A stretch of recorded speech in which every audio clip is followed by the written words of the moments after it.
ایک مرتبہ کا ذکر ہے کہ ایک بادشاہ تھا جو اپنی شان و شوکت اور عاجزی کی وجہ سے بہت مشہور تھا۔ بادشاہ کی ایک پیاری ملکہ تھی، اس کے پاس ایک شاہی محل تھا جس میں شاہی سامان لدا ہوا تھا۔ بادشاہ کا بستر روئی کی طرح نرم تھا، چادریں ریشم کی طرح سفید اور ہموار تھیں۔ بادشاہ کے کمرے میں تازہ کھلتے پھولوں کی خوشبوئیں آتی تھی، لیکن ان سب چیزوں کے باوجود بادشاہ کو رات کے وقت اچھی نیند نہ آنے کی شکایت تھی۔ ایک دن ملکہ نے اپنے لیے نیا تاج لینے کا سوچا۔ اس نے تاج کو قیمتی جواہرات سے لدانے کا حکم دیا اور ملکہ سارا دن اپنا نیا تاج خریدنے میں مصروف رہی۔ سوداگر اور تاجر ملکہ کو اپنے بہترین زیورات پیش کرنے کے لیے دور دراز ملکوں سے آتے تھے اور ملکہ سارا دن اپنے پتھر سے جڑے تاج کی خریداری میں مصروف رہی۔ ادھر دوسری طرف بادشاہ سارا دن محل میں ہی رہا۔ شام کے وقت جب ملکہ اور بادشاہ اکٹھے کھانا کھانے بیٹھے تو ملکہ اتنی تھکی ہوئی تھی کہ جب میٹھا پیش کیا گیا تو وہ سو چکی تھی۔ ادھر دوسری طرف بادشاہ بھی اپنا نائٹ سوٹ پہن کر بستر پر چلا گیا۔ کئی گھنٹے گزر گئے لیکن بادشاہ کو ابھی تک نیند نہیں آ رہی تھی اور بادشاہ اپنے بستر پر اچھلتا اور مڑتا رہا۔ پھر بادشاہ کے دل میں خیال آیا کہ شاید محل میں کچھ وقت گزارنے سے اسے نیند آ جائے گی۔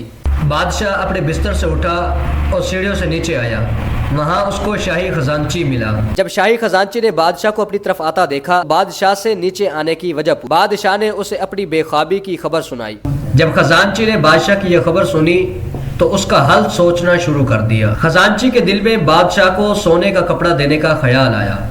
اس نے بادشاہ سے کہا، یہ وہ کپڑا ہے جس سے میں شاہی خزانوں کو پالش کرتا ہوں۔ جب بھی میں اس کپڑے سے خزانے کو صاف کرتا ہوں تو مجھے نیند آتی ہے۔ خزانچی نے بادشاہ کو مشورہ دیا کہ بادشاہ آپ کو بھی کوشش کرنی چاہیے، شاید آپ کو نیند آ جائے۔ بادشاہ نے کپڑا لیا اور خزانے کو آسانی سے پالش کرنے لگا۔ کچھ ہی دیر میں ہیرے چمکنے لگے، سکے اور نیلم بھی چمکنے لگے اور بادشاہ نے سب کچھ پالش کر دیا۔ خزانچی نے اپنا کام مکمل کرنے پر بادشاہ کا شکریہ ادا کیا اور بستر پر چلا گیا اور سو گیا۔ لیکن اس کے بعد بھی بادشاہ کو نیند نہیں آئی اور وہ محل میں ٹہلنے لگا۔ بادشاہ نے دل میں سوچا کہ شاید اسے کوئی لذیذ کھانا کھانے سے نیند آ جائے گی تو وہ کچن میں چلا گیا۔ وہاں اس نے دیکھا کہ باورچی اگلے دن کی روٹی کے لیے آٹا بنانے میں مصروف۔ بادشاہ نے اسے اپنی پریشانی بتائی۔ جب باورچی نے اس کی پریشانی سنی تو بادشاہ سے کہا، بادشاہ سلامت، آپ صحیح جگہ پر آئے ہیں۔ اگلے دن کی تازہ روٹی کے لیے آٹا گوندھنے سے مجھے ہر رات نیند آتی ہے۔ چنانچہ باورچی نے بادشاہ کو مشورہ دیا کہ آپ بھی آٹا گوندھنے کی کوشش کریں، شاید آپ کو نیند آ جائے۔ بادشاہ یہ سن کر بہت خوش ہوا اور اپنے سامنے آٹے کا ڈھیر لے کر تیار ہو گیا۔ اس نے آٹے کو دبایا اور دھکیلا یہاں تک کہ یہ نرم نرم آٹے میں تبدیل ہو گیا۔ باورچی نے آٹا بنانے پر بادشاہ کا شکریہ ادا کیا اور بستر پر چلا گیا۔ اس کے بعد بھی بادشاہ کو نیند نہیں آئی۔